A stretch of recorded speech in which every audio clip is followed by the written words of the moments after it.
exaltado em santidade. Tu és o grande Deus, Criador de tudo. Maravilhoso, tu és o Rei. Tu és o Rei, Senhor Jesus.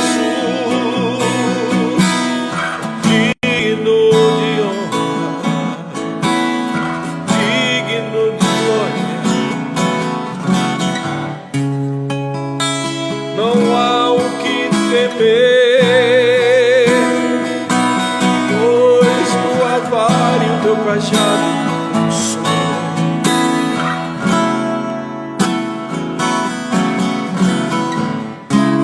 tu és o nosso pastor, nada me faltará, nada nos faltará.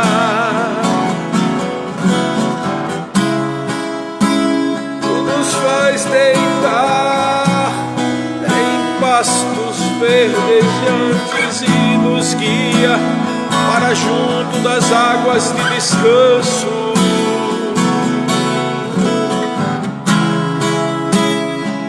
Ainda que eu andasse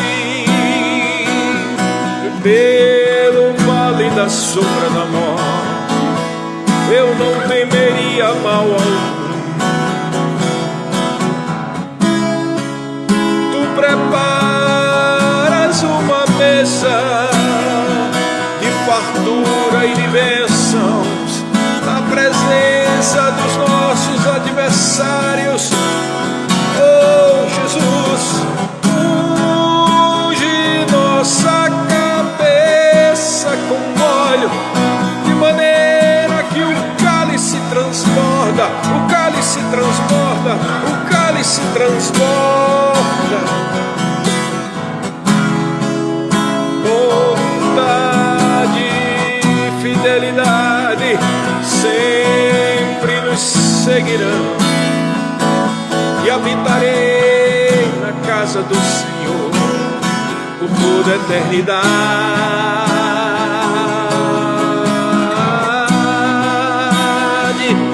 por toda a eternidade.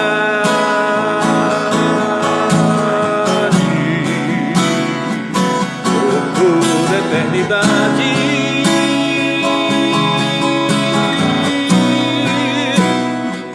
toda eternidade, nada nos faltará, nada, nada, nada, nada, nada nos faltará. Oh, oh, oh, que habita no esconderijo do Altíssimo, sombra do Onipotente descansará. Maravilhoso tu és, maravilhoso tu és, Senhor. Oh, aleluia. Não há o que temer, não há. O guarda de Israel está conosco, o guarda de Israel, o guarda de Israel não dormita, não dorme, aquele que protege seu povo. Oh, aleluia, aleluia. Então aqueles que temiam o Senhor falavam uns com os outros, e o Senhor atentava e ouvia, porque há um memorial escrito diante dele, um memorial para aqueles que amam o seu santo nome. Eu os reservei e o protegerei naquele dia, diz o Senhor, e há de julgar todas as nações. Então vereis outra vez a diferença entre o que serve a Deus e o que não serve a Deus, entre o que são meus filhos e o que não são meus filhos. Não dormitará e não dorme o guarda de Israel. Oh, oh,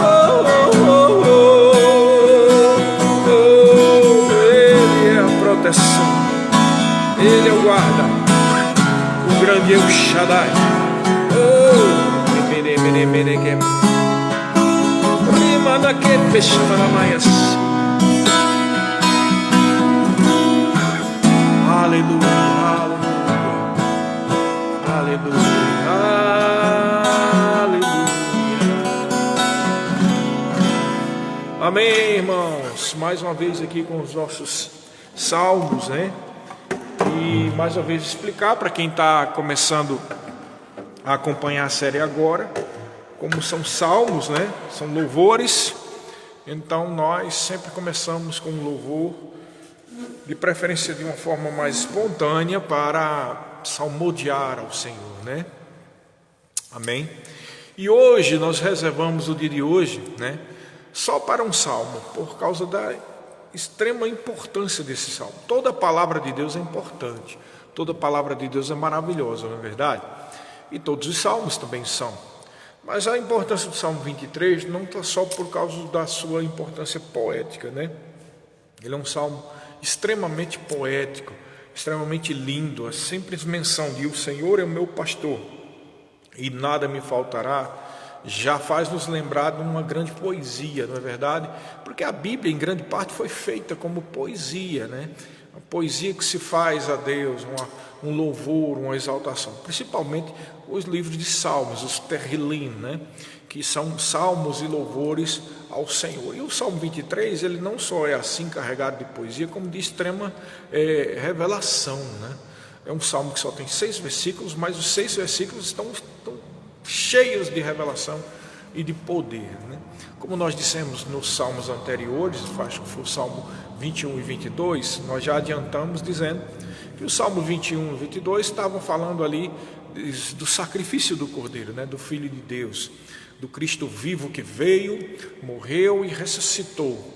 E ali lá no final do Salmo, nós já vemos no final do Salmo 22, inclusive algumas menções sobre conversões, né? Sobre evangelismo que existiria depois do sacrifício do Cordeiro. No Salmo 23, nós gostamos de entender da seguinte forma, como ele é um salmo carregado de revelação, especialmente para a nova aliança. Eu posso dizer que o Salmo 23 foi praticamente todo feito para a nova aliança, né? Porque se você for ver a história de Israel, excetuando os indivíduos em particular, como Davi ou um ou outro, a história de Israel foi uma história de bastante sofrimento, claro, por conta dos seus próprios erros, né?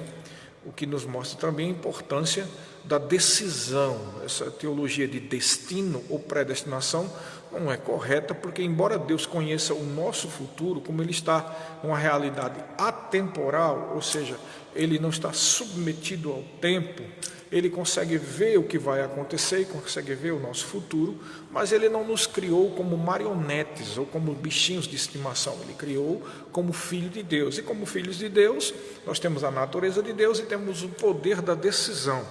E por conta do poder da decisão, não é?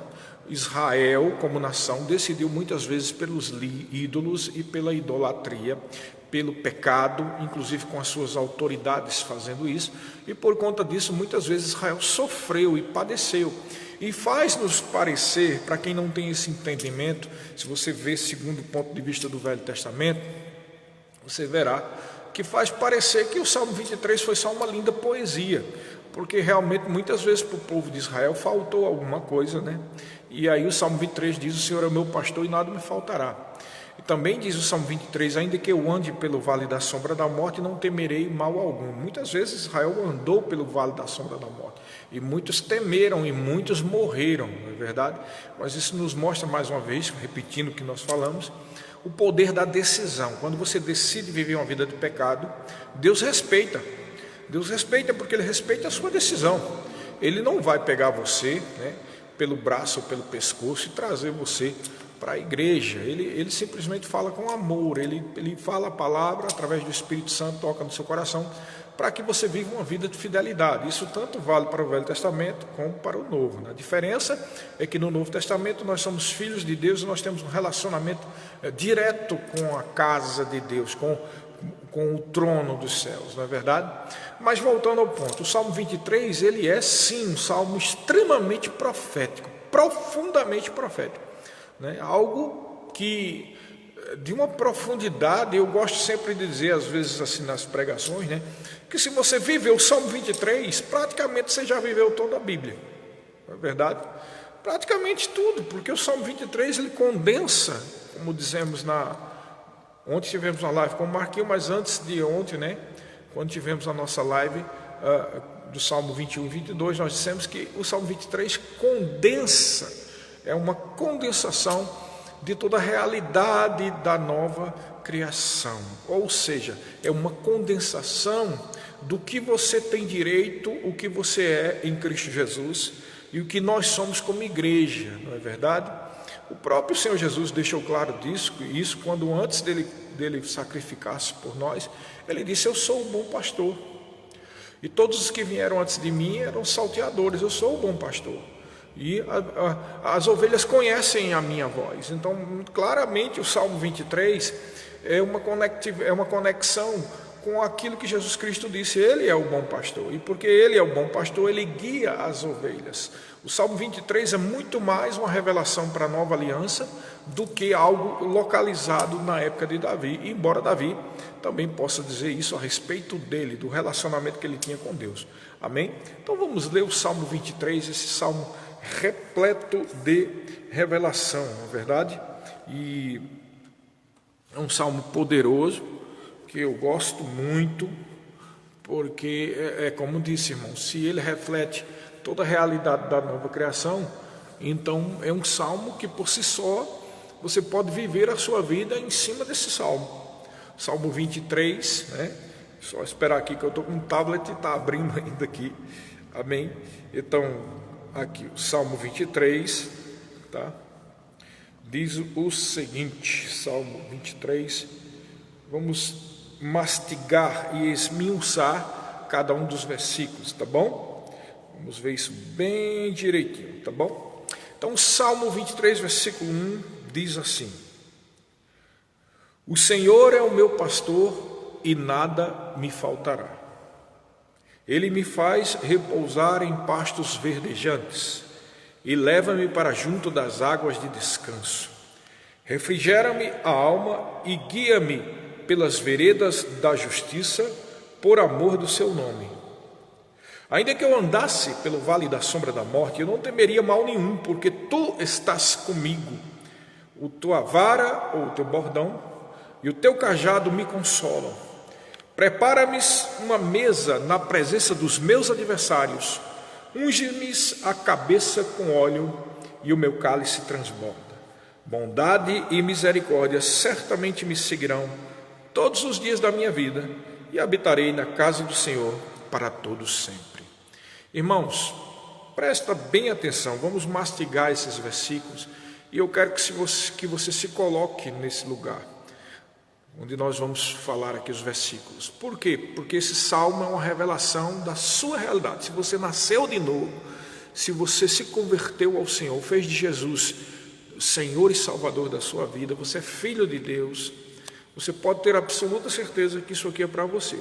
Então, o primeiro versículo diz muito claramente: o Senhor é o meu pastor e nada me faltará. Só esse versículo aqui já diz tudo, né? Jesus, o Senhor das nossas vidas, Ele é o nosso pastor. O que é o pastor? O pastor é aquele que cuida, é aquele que trata, é aquele que guarda.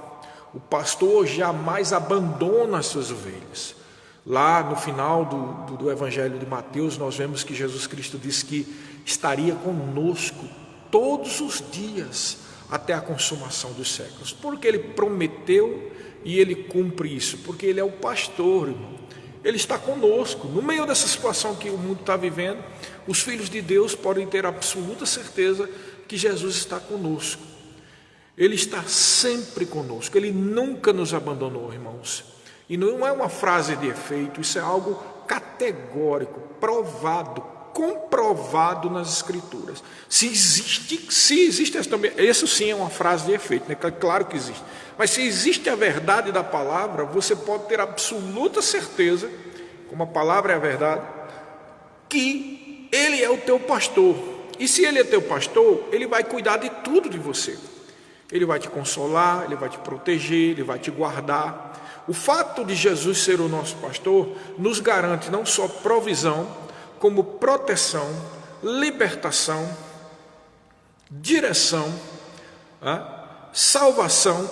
Interessante, tudo isso aí está contido na palavra no original grego para salvação, que é a palavra sozo. Sozo é salvação e contém tudo isso. E isso é exatamente o ministério do pastor. Jesus é o teu pastor. É por isso que ele diz no final do versículo: nada me faltará. Você pode ter absoluta certeza que pelo fato do Senhor estar sempre conosco, nada vai te faltar, irmão. Mas você precisa crer nisso. Você não pode em nenhum momento duvidar. Lembra-se da história que quando Pedro andou sobre as águas, não é verdade? Pedro disse: Senhor, se és tu, manda e eu vou até aí. E Jesus disse: vem. E Pedro creu na palavra, assim como você deveria crer nesta palavra, que o Senhor é o teu pastor e nada te faltará. Mas ele creu, mas ele pôs os pés sobre as águas e conseguiu andar sobre as águas. O milagre estava acontecendo, o sobrenatural de Deus estava operando quando Pedro decidiu crer naquilo que Jesus disse, na palavra. E ele começou a andar. Mas olha, você concorda comigo que quanto mais ele andava em direção a Jesus, mais próximo ele estava de Jesus? Então nós não sabemos exatamente, pelo menos eu não me recordo se a Bíblia fala sobre a distância em que Jesus estava, mas vamos supor que Jesus estivesse a 10 metros, tá? E se ele deu 3 ou 4 passos, ele já estava quase na metade do caminho, a 5 metros de Jesus, né? Vamos dar um exemplo, só para você ter ideia que ele estava mais próximo. Mas apesar dele estar cada vez mais próximo de Jesus, ele teve medo quando ele viu as ondas e sentiu o bater do vento nele, as ondas, o vento, o rugido, o mar, o mexido das águas. Tudo isso trouxe medo, o natural, ele mesmo estando tão perto de Jesus, e o que é mais importante, mesmo ele usufruindo de um milagre sobrenatural, claro, milagre é sobrenatural, mas de estar andando sobre as águas, mesmo ele estando usufruindo disso, mesmo ele estando no meio de um milagre, no meio de algo sobrenatural, ele olhou para aquelas circunstâncias, tirou os olhos daquele que estava com ele, daquele que deu a palavra. Ele tirou os olhos da palavra, essa que é a verdade, né? Porque se Jesus falou, ele confiou, mas ele observou mais o natural. Por conta disso ele começou a afundar. Por que eu estou citando esse texto? Porque você precisa crer que o Senhor é teu pastor e viver segundo essa crença, segundo essa fé. Se você tirar os olhos dessa palavra, que o Senhor é o meu pastor e nada me faltará, vai começar a faltar, irmão, porque é tudo pela fé. Alguns crentes pensam que é assim: se Jesus está dominando a situação da minha vida, então não tem que fazer nada. Não, você tem sim. O Jesus já fez tudo na cruz do Calvário e já te garantiu provisão, proteção, tudo. Mas o que você tem que fazer, irmãos, é crer. O que você tem que fazer é confiar no que está escrito. Não negociar, não fazer concessões ao natural. Você não pode fazer concessões ao natural. Tudo ao teu redor pode estar dizendo: vai ter falta, mas você diz: não vai ter falta na minha casa, não vai ter não, porque o Senhor é o meu pastor e nada me faltará. Foi isso que ele disse. Isso não é fanatismo, irmão. O que é um fanatismo? É uma pessoa que está idolatrando algo, mas nós não idolatramos Jesus, nós amamos, ele é o nosso Senhor. Nós não idolatramos a palavra, nós amamos a palavra, porque a palavra é a expressão de Jesus. Então, você não pode estar com medo de nada, você não pode temer nada, você tem que confiar plenamente no que está escrito na palavra. E essa palavra poderosa, eu sempre digo assim, quando eu cito esse salmo, eu digo: olha, só esse primeiro salmo já determina tudo. Só esse primeiro salmo, se está dizendo que Jesus é o teu pastor e nada te faltará, está resolvido, irmão. Está completamente resolvido. Ele não está dizendo que ele não vai faltar. Ele prometeu lá no final de Mateus que ele nunca nos abandonaria. Ele está conosco, ele é o nosso pastor e nada vai nos faltar. Amém? Então você precisa declarar e falar essas verdades. Quando a circunstância se levantar, você vem dizer: não, o Senhor é o meu pastor, então nada vai me faltar. Não vai faltar nada, não vai faltar nada. Está faltando isso, aquilo outro. Na minha casa não falta não. Na minha vida não falta não. Não falta óleo de unção, não falta poder, não falta palavra, não falta direção, não falta provisão, não falta salvação, não falta cura. Amém? Oh, aleluia. Glória a Deus. Amém. Então veja o que diz no versículo 2. No Salmo 1, no versículo 1 ele diz: o Senhor é o meu pastor e nada me faltará. Olha o versículo 2. Ele me faz repousar em pastos verdejantes e leva-me para junto das águas de descanso. Esse segundo versículo é maravilhoso. Eu disse que o Salmo 23 é a realidade da nova criação. Então, essa palavra repousar, no hebraico, rabatz, significa deitar. Ele te deixa numa posição de tanta tranquilidade nele, há uma posição de tranquilidade nele, que você pode até deitar diante da situação, não é? Isso não é ser irresponsável. Ele não está dizendo aqui, ele te faz deitar quando você deveria trabalhar. O sentido não é esse. O sentido é, mesmo que uma grande tribulação se levante, você vai estar tão tranquilo que você pode até se deitar. Tem uns outros versículos que dizem: em paz me deito e logo pego no sono, porque o Senhor está comigo. Você dorme sem dor de consciência, porque você não vive em pecado. Você dorme sem nenhuma preocupação, porque o Senhor é teu pastor e nada me faltará. Você dorme tranquilo, sem medo de morrer, porque você tem salvação e tem cura divina e proteção sobre a sua vida, de maneira que Ele te faz repousar. Agora, Ele te faz repousar não é só num lugar simples, Ele te faz repousar em pastos verdejantes. O que é um pasto para uma ovelha, irmão? É um lugar de provisão. O que é um pasto para uma ovelha? É um lugar de alimento. Então, pastos verdejantes nos traz a revelação não só de que você tem acesso à palavra de Deus para receber o alimento espiritual, como também você tem provisão na sua vida, você tem alimento, pão cotidiano. Como diz a oração do Pai Nosso: o pão nosso de cada dia nos dá hoje. Ou seja, o pasto verdejante. Quando nas minhas orações, quando eu cito essa oração do Pai Nosso, eu gosto sempre de dizer assim: o pão nosso espiritual e natural de cada dia me dá hoje. Amém? Por quê? Porque pastos verdejantes fala não só de um alimento natural, que é uma garantia dele, mas também de um alimento espiritual. O pasto verdejante, o alimento da ovelha. Nós somos ovelhas de Cristo. O que é que nos alimenta? Como ovelhas de Cristo, nós somos rebanho do pastoreio dele, e o que nos alimenta é o pasto espiritual, que é a palavra. Amém? Então, quando ele diz que ele nos faz repousar em pastos verdejantes, está dizendo que você ficará tão tranquilo, como diz Hebreus capítulo 4, o descanso daquele que crê, não é verdade? Ou como diz o Salmo 91, aquele que habita no esconderijo do Altíssimo, na sombra do Onipotente, descansará. Amém? Então, ou como diz o 1 Pedro: humilhai-vos debaixo da potente mão de Deus, para que Ele a seu tempo vos exalte.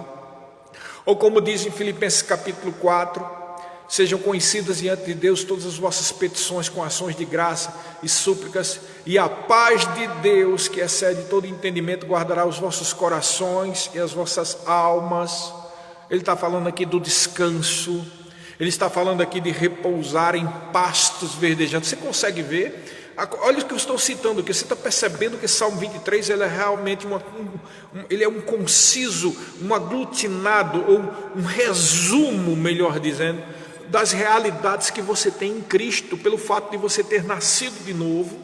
Lembra quando a gente cita aquela expressão, né, que o Austin, né, não é o Joel Austin, é o pai dele, John Austin, ele criou essa expressão que muita gente se repete, né, que é aquela: eu sou o que a Bíblia diz que eu sou, eu posso o que a Bíblia diz que eu posso, e eu tenho o que a Bíblia diz que eu tenho. Então, eu tenho, eu posso e eu sou. Preste atenção no Salmo 23. Ele está falando do que você é, do que você tem e do que você pode. Amém? Então, o Senhor é o teu pastor, nada te faltará. Você tem a provisão, você tem a proteção, você tem a guarda do guarda de Israel, que é o Senhor. Você também e pode, isso tudo aqui, ele te faz repousar, descansar. No original, no hebraico, significa deitar nos pastos verdejantes. Ou seja, quando você se deita no meio da provisão espiritual e natural de Deus, irmão. Isso não é maravilhoso? Isso é um lugar de descanso, isso é um lugar de proteção, isso é um lugar de provisão, irmãos. Ele continua dizendo, ele além de fazer deitar você nos pastos verdejantes, ele também leva você junto para as águas de descanso.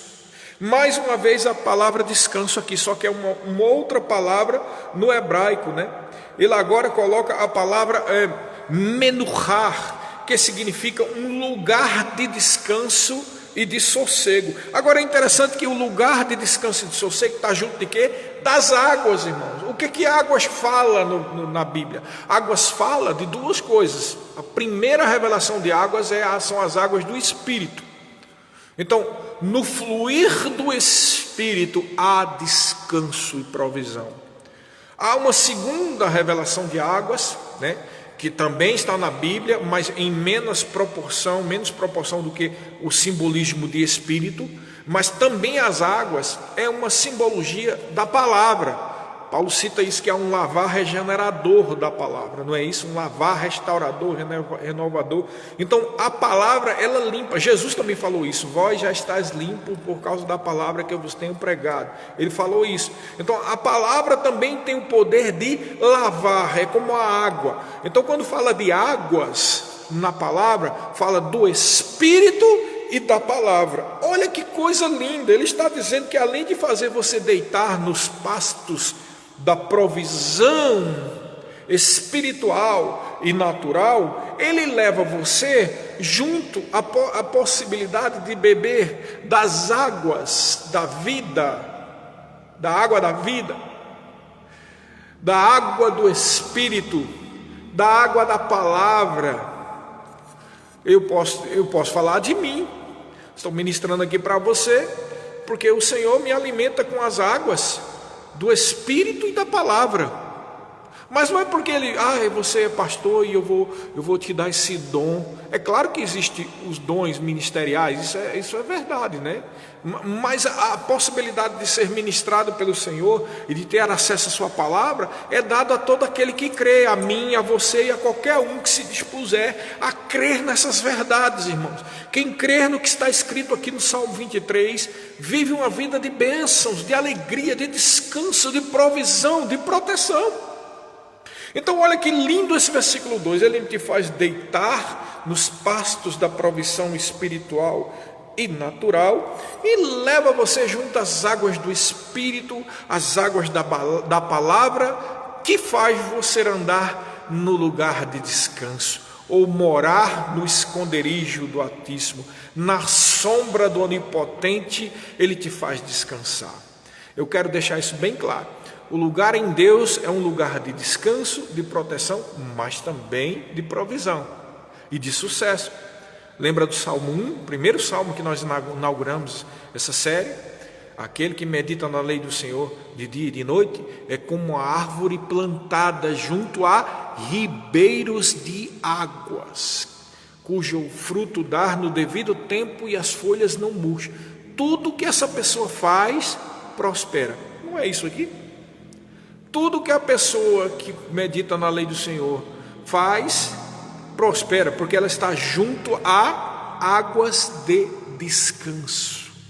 Não é lindo? A Bíblia é maravilhosa, irmão. A palavra de Deus não se contradiz. A palavra de Deus é perfeita, porque ela é a própria expressão de Deus. Ela é a própria pessoa do Senhor Jesus Cristo. A palavra de Deus, como diz lá em Hebreus capítulo 4, é viva e é eficaz. É poderosa para discernir o que é alma e o que é espírito, ou seja, o que são só emoções ou o que é realmente o espírito. Divide juntas e medulas. Então, veja bem, aqui está dizendo que se o Senhor é teu pastor, você pode ter absoluta certeza que Ele já te deu, não vai fazer. É muito importante isso, Ele já te deu, porque você nasceu de novo, Jesus é o teu pastor, é só uma questão de fé, e quem crê fala. Então você pode ter absoluta certeza que pelo fato de você ser filho de Deus, você pode ter absoluta certeza que Ele te faz descansar no meio dos pastos da provisão espiritual e natural, e leva você sempre que você quiser, sempre que você tiver a atitude de fé, a fluir nas águas do Espírito, ao fluir também nas águas da palavra, como eu estou fluindo aqui agora, né? Pelo Espírito Santo de Deus, o cuidado do Supremo Pastor, do nosso querido Senhor Jesus Cristo, de cuidar da nossa vida, de cuidar da minha e da sua vida, de cuidar da família de cada um de vocês. E diz o versículo 3, olha que lindo o versículo 3: Ele é o meu pastor, então refrigera-me a alma. Veja que lindo, eu achei muito lindo o que significa essa palavra refrigera-me, né? Porque quando a gente vê assim, refrigera, a gente tem a impressão só que é trazer tranquilidade, mas o sentido no original do hebraico é trazer de volta a situação inicial. Não é lindo isso? Então, quando está dizendo que o Senhor refrigera a tua alma, Ele está simplesmente dizendo que pelo fato de você ter nascido de novo e ser filho ou filha de Deus, Ele te deu condições de ter uma alma que retorne a como ela deveria ser antes da queda. Amém? Como era a alma de Adão e Eva. Uma alma sem nenhuma tribulação, uma mente controlada, uma mente equilibrada. Esse é o sentido. Se a gente pudesse assim colocar de uma forma mais abrangente, num português coloquial, no português dos dias de hoje, né? Um português atual, né? E parafraseando, seria mais ou menos assim: em vez de refrigera minha alma, a melhor forma de você entender é: Ele me faz, pelo fato dele ser meu pastor, Ele me faz que as minhas emoções fiquem controladas e estáveis, assim como Ele criou inicialmente no Jardim do Éden. É isso aí, amém? Refrigera-me a alma, que lindo, e guia-me pelas veredas da justiça, por amor do seu nome. E o que ele está querendo dizer é o seguinte: por causa do nome dele, por causa da credibilidade do nome dele. E aqui a gente traz as duas realidades, o nome do Senhor Yahvé, que era impronunciável para os judeus, o tetragrama Yod-He Vav-He, mas especialmente agora na nova aliança, o nome de Jesus, que é o nome sobre todo nome. Aquele nome do Senhor, que era Yod-He Vav-He, e tinha muitos adjetivos, né? Jeová Rafá, ou Yahvé Rafá, Yahvé Tzikenu, Yahvé Shalom, né? Yahvé Nissi, que é o Senhor é a nossa bandeira, o Senhor é a nossa justiça, o Senhor é a nossa cura, o Senhor é a nossa paz. Todas essas características, esses adjetivos do nome de Deus, o tetragrama,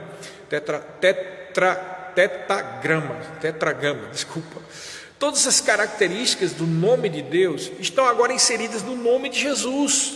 Então, por causa do poder que há nesse nome, por amor a esse nome, por causa da credibilidade desse nome, você pode ter a absoluta certeza que pelo Espírito Ele sempre vai guiar você no caminho certo, para que o nome dele seja honrado, para que o nome dele seja reconhecido, para que o fato de você ter esse nome na sua família espiritual dê a credibilidade de quem está por trás de você. Aliás, a credibilidade mostra a credibilidade mostra a credibilidade de quem está por trás de você. Quando nós nascemos em uma determinada família, qualquer que seja a família, por exemplo, eu sou da família Vanderlei, sou da família Neiva, né? Então essa família Vanderlei e essa família Neiva, Vanderlei por parte de mãe e Neiva por parte de pai, me faz com que eu prove que eu sou dessa raiz genealógica, que eu seja descendente desta família. Quando você nasce de novo, você começa a ter um novo nome. E que nome é esse? Você faz parte da família de Deus. Por isso que tem um versículo que diz que todo família na terra leva o nome de Deus. Então, quando você nasce de novo, você agora é cidadão dos céus, você faz parte da família de Deus, logo você tem um nome. O nome de Jesus foi dado para você, não só como um presente para você usar ou como a chave da sua fé, mas o nome de Jesus é que dá a credencial de que você faz parte dessa mesma família, da família do nome de Jesus. Amém, querido? Então, presta atenção nessa questão do nome de Jesus, daqui a pouco nós vamos falar. E por causa do amor a este nome, ele te guia pelas veredas, pelos caminhos da justiça. Amém? Pelos caminhos da justiça ele te guia por amor ao nome dele. Olha que coisa linda. Então o versículo 3 diz: não só refrigera a minha alma, que como eu disse, ele me faz retornar a um equilíbrio da alma, como ela foi criada no jardim do Éden, como também ele te guia pelos caminhos de justiça. O que é justiça de Deus, irmãos? As pessoas pensam que ele está falando aqui sobre coisas certas, sobre juízo. Não é isso. Justiça de Deus, guarda bem esse conceito. Justiça de Deus é a capacidade de se chegar diante de Deus sem nenhuma culpa ou condenação, como se o pecado nunca houvesse existido. Nesse sentido, justiça de Deus significa ser justificado de todo e qualquer pecado. Lá em 1 João capítulo 1, versículo 9, João diz o seguinte: se confessarmos os nossos pecados, ele é fiel e justo para nos perdoar os pecados e nos purificar de toda injustiça. Então, injustiça é o que é pecado, justiça é estar justificado dos pecados. Então, quando ele fala de veredas da justiça, ele está falando de veredas de santidade. Ele guia você pelas veredas da santidade por causa do amor que ele tem, da credibilidade do seu próprio nome. Entendeu o que significa? Ele ama o nome dele como ele ama você, porque ele sabe que nós fazemos parte de uma mesma família, nós temos o mesmo nome, o nome de Deus, que é o nome de Jesus, que é o nome sobre todo nome, o nome que confere autoridade. É por isso que quando você diz ao demônio, saia em nome de Jesus, ele tem que respeitar, porque por trás de você está a pessoa de Jesus, porque você agora é filho de Deus, creia nisso. E você tem a credencial, você faz parte dessa mesma família, não geneticamente, mas muito mais forte pelo laço espiritual do mesmo sangue, o sangue da nova aliança que nós temos com ele. Não é maravilhoso isso? Então, pelo fato de sermos da mesma família, de termos esse poderoso nome de Jesus, ele não só restaura a tua alma para uma condição como foi criada ainda no jardim do Éden, como também ele te guia pelas veredas de santidade, porque ele ama o nome que ele deu para você. Esse Salmo 23 fala tudo, irmão.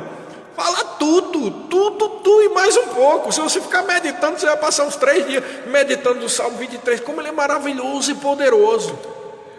E ainda ele diz no 4, olha só: ainda que eu andasse pelo vale da sombra da morte, não temeria mal nenhum, porque tu estás comigo. Aqui está claro, a mensagem é clara. Se ele é o teu pastor, se nada te falta, se ele te guarda, se ele te deixa num lugar de descanso, de provisão natural, espiritual, se ele te faz fluir nos rios do Espírito, o rio da palavra, faz com que a tua alma, tuas emoções fiquem equilibradas como eram no início de tudo, como se ele te guia pelos os caminhos da santidade, por amor à credibilidade do seu próprio nome. Como é que você ousa ter medo quando um vale da sombra da morte, chamado aí Covid-19, está gritando em todas as televisões, né? Tá sério, tá sério. Irmão, eu quero deixar claro, ninguém está negando que não é sério. A questão é, deixa eu deixar claro para você entender. Se nós estivéssemos no meio da Terceira Guerra Mundial, com bomba atômica sendo solta por aí, e já tivesse sido exterminado uns 2 ou 3 países, e a coisa tivesse 30, 40, 50, 100 vezes pior do que está agora, a mensagem seria a mesma. A mensagem é a mesma. Porque a proteção de Deus vale para a Terceira Guerra Mundial, vale para a Covid-19, para a peste bubônica, para que for, meu irmão, que qualquer obra de Satanás. O Salmo 91 é claro, diz que aquele que habita no esconderijo do Altíssimo, na sombra do Onipotente descansará. E você não tem que temer terror noturno, nem seta que voa de dia, nem mortandade que assola ao meio-dia. Então a proteção é garantida, seja na guerra mundial, Covid-19, o que quer que seja, irmão. E aqui está dizendo ainda que eu andasse pelo vale da sombra da morte. Deixa eu dizer claro para você, se amanhã ou depois cair uma bomba aí, matarem um monte de gente e começar uma terceira guerra mundial, a mensagem é a mesma. A mensagem é a mesma. Confia no Senhor, nenhum mal vai tocar a tua casa se você crê no que está escrito na palavra. Foi Ele que garantiu isso, irmão, não sou eu, não é o pastor Sérgio, não é a nossa igreja, irmão, é o que o Senhor Jesus garantiu. Ele disse: eu sou o teu pastor, estarei convosco todos os dias até a consumação dos séculos. Ele disse, irmão, que a vara, o cajado dele consola. Nós vamos citar isso daqui a pouco aqui. E que ainda que eu andasse pelo vale da sombra da morte, eu não temeria mal nenhum. Não é para temer mal nenhum. Amém. A gente cita muitas vezes nas aulas do Rema o que aconteceu com um antigo pregador, né, John G. Lake, que ele estava pregando, se eu não me engano, na África. Ele estava lá como missionário na África e havia uma praga lá que estava matando um monte de gente. E ele estava orando pelos enfermos e o pessoal disse que ele devia ter cuidado. E aí ele falou que o espírito de vida que habita em mim me livra do espírito da morte. E o que aconteceu? Colocaram um pedaço do vírus, de uma parte contaminada de alguém, numa mão dele, botou na mão, e ele disse: só pode pôr na minha mão, e pôs, e botaram num microscópio, e quando viram lá, os vírus, a doença, a praga, não sei se é um vírus, uma bactéria, não sei, morrendo na mão dele, irmão, porque o que está em você é a vida de Deus, é o espírito de vida, nenhum mal vai atingir a sua vida. E aqui a promessa maravilhosa do Salmo 23, que o Salmo 23 ele é como diz lá no Nordeste, é prego batido, ponta virada, ou seja, está definido. O Salmo 23 é a realidade da nova criação, é o que você é, o que você tem, e se você crer, vai ser assim contigo. Amém? Creia nisso, irmão, não sou eu, é Deus que está falando. Deus falou isso, está muito claro, irmão. Se você não crê no que está no Salmo 23, acho que você não nasceu de novo. Porque quem nasceu de novo e tem como Jesus Senhor da sua vida, independente do que qualquer uma pessoa diga, você vai crer no que está escrito na palavra. E o Salmo 23 é claro, é muito claro, muito claro. O Salmo 23 diz: ainda que eu ande pelo vale da sombra da morte, não temerei mal nenhum, porque tu estás comigo. E aí veja que o final do versículo é maravilhoso. Ele diz: a tua vara, em outras versões diz o teu bordão, a tua vara e o teu cajado me consolam. E eu queria tratar aqui sobre vara e cajado. Isto é maravilhoso. O que significa a vara e o cajado? Algumas pessoas dizem que a vara e cajado é o Espírito e a palavra, outros dizem que é outras coisas, mas eu entendo da seguinte forma, tá? Com certeza está inserido o Espírito de Deus, o Espírito Santo e a palavra, tá? Mas eu entendo que a vara tem um sentido diferente de cajado. Para o pastor, a vara era um instrumento de proteção para ele e para as ovelhas. Então o que é que ele fazia com a vara? Era um pedaço de pau grande assim, que era também o cajado onde se apoiava, que era o cajado, não, melhor dizendo, que era o bordão que ele se apoiava. Por isso que algumas versões dizem bordão, outras dizem vara. O bordão em que Arão se apoiava, era comum os patriarcas terem aquele bordão, porque o bordão não era só uma proteção, presta atenção, o bordão ou a vara não é só um simbolismo de proteção, mas também de autoridade. Todo patriarca e chefe de tribo andava com um bordão daquele, né? Que futuramente, né, os reis que começaram a andar com aquele cetro, né, que é o cetro, o simbolismo do poder. Então, para os líderes das tribos, o patriarca, havia o bordão, né, ou aquele instrumento que era um apoio, que significava não só o poder de livrar dos predadores, tá? Para o pastor livrava dos predadores. Então viesse um lobo, ele batia com aquela vara nele, né? se viesse um bicho qualquer, uma cobra, matava a cobra com aquela vara, com aquele bordão. Então, para as ovelhas, o que é que significava o bordão ou a vara? Um instrumento de proteção, um instrumento de poder e de autoridade. Ok? Qual é a tipologia? O que é que isso tem a ver com a realidade da nova criação? O que é, irmãos, que protege, tem autoridade e tem poder para desfazer as obras do inimigo, serpentes e escorpiões. Então pensa bem a ideia, um pastor vai andando, as ovelhinhas vêm, lá vem um escorpião, lá vem uma serpente, então o pastor vem com uma vara e pá, mata aquele bicho lá. O que é isso? O que é que tem poder e tem autoridade para livrar você de todo mal? O que é? O nome de Jesus. O nome de Jesus está revestido de toda a autoridade. Sobre o nome de Jesus todo joelho se dobra. Por que se dobra? Porque o bordão é um instrumento de autoridade. Então se dobra todo mundo diante do nome de Jesus, porque é um instrumento de autoridade. Então a vara ou o bordão é o nome de Jesus, e não só um instrumento de autoridade.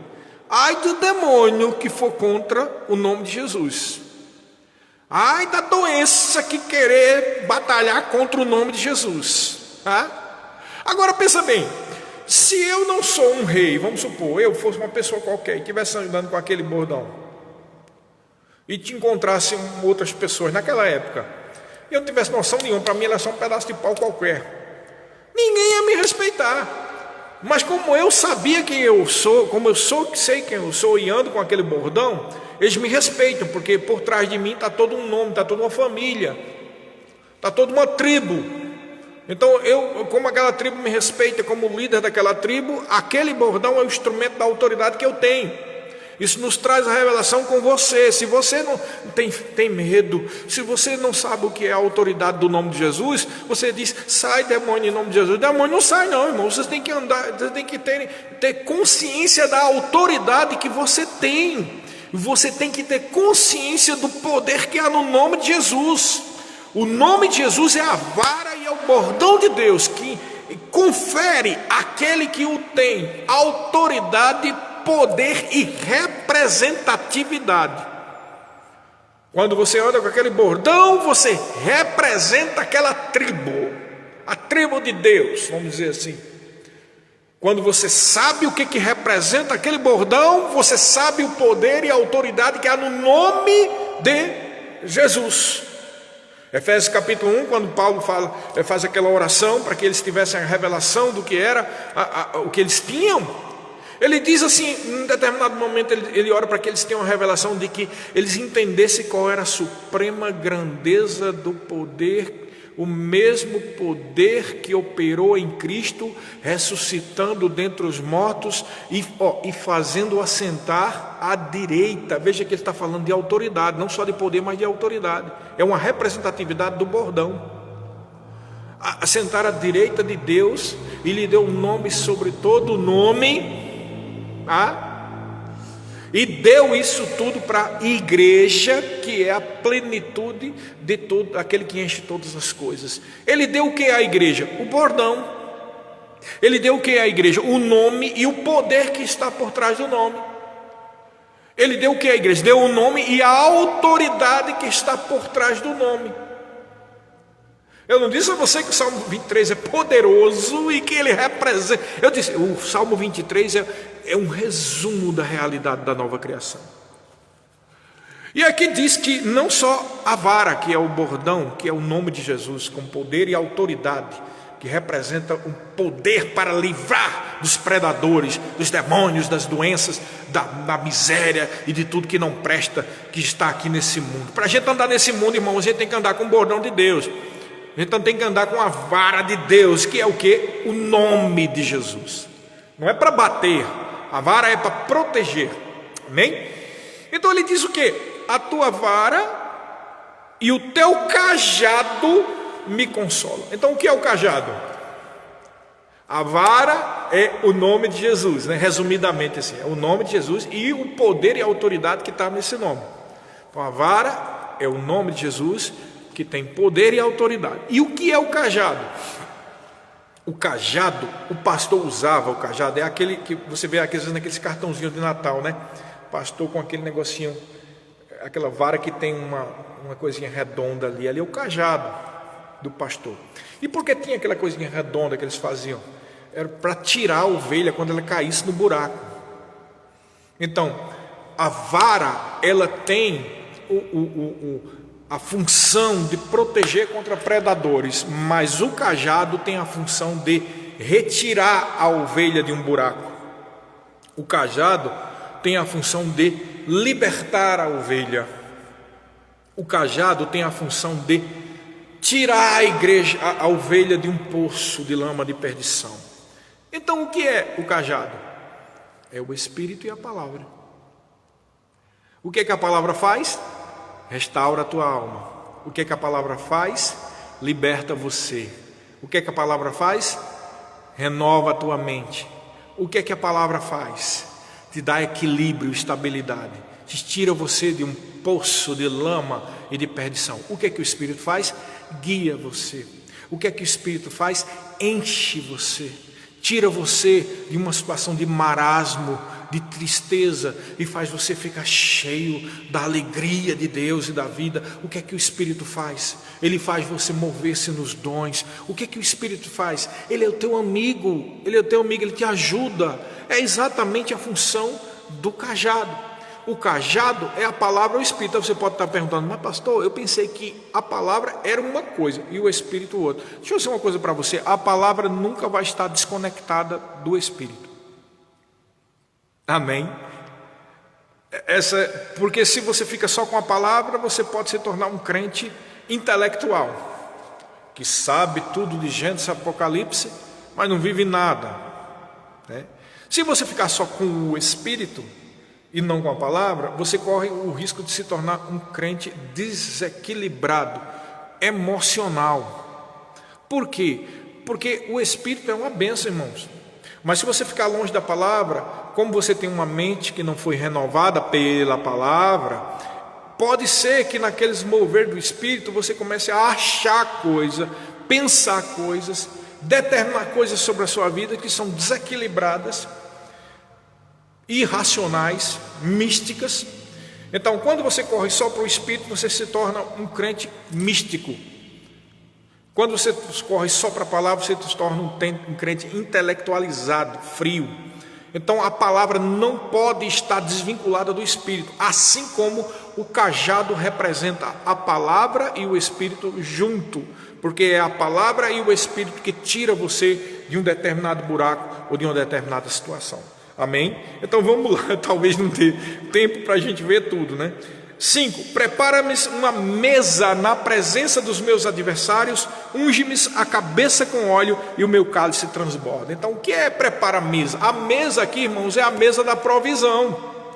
Deus preparou uma mesa de provisão, ou como diz lá em Isaías capítulo 1, versículo 19: se quiserdes e me ouvirdes, comereis o melhor desta terra. Deus em Cristo Jesus, na nova aliança, te garantiu uma mesa de provisão, irmãos. Uma mesa onde nada vai faltar. Aqui esse versículo tem vínculo com o primeiro. Ele é o teu pastor, nada vai faltar. Ele prepara para você uma mesa de provisão e ele diz que é na presença dos meus adversários. Por que tem essa explicação? É na presença dos seus adversários. Quem são os seus adversários? Para nós, na nova aliança, os nossos adversários são os demônios. Então não importa o que os demônios queiram fazer contra você, Deus, ele é o teu pastor, Jesus é o teu pastor, ele cuida de você, ele te protege, e ele prepara uma mesa de provisão, mesmo que os demônios não estejam gostando. E daí? Ele é o teu pastor, ele te salvou, ele cuida de você, você faz parte do reino de Deus, irmãos. Nada vai faltar na sua vida, a mesa está posta. Tudo que você tem que fazer é pegar. Quando nós chegamos na nossa casa e tem uma mesa posta, você pega aquilo que você tem vontade de comer, e assim é no reino de Deus, amém? E aí diz mais: unge-me a cabeça com óleo e o meu cálice transborda. Óleo claramente é a unção do Espírito Santo. Ele está dizendo que além de tudo isso, porque o Senhor é teu pastor, nada te falta, Ele te dá descanso, Ele te dá o fluir do Espírito, da palavra, Ele te protege, Ele te guarda, Ele deu o nome de Jesus, Ele deu tudo, Ele dá uma mesa para você e Ele também te unge. E é interessante que Ele te unge na tua cabeça, ou seja, Ele te dá autoridade sobre toda e qualquer situação que esteja correndo na tua vida. Seja o que for, irmãos, há uma unção sobre a sua vida. Não é só sobre pastores e liderança, irmão. Todos os crentes têm unção. 1 João diz que a unção do santo permanece em vós, e ela é real, é verdadeira, ela te ensina a respeito de todas as coisas. Essa unção do santo é esse óleo, irmãos, que está garantido sobre a tua vida, um óleo, o poder da unção do Espírito Santo. E é interessante que a ideia, o cálice transborda, é porque ficava um cálice embaixo e a pessoa derramava o óleo.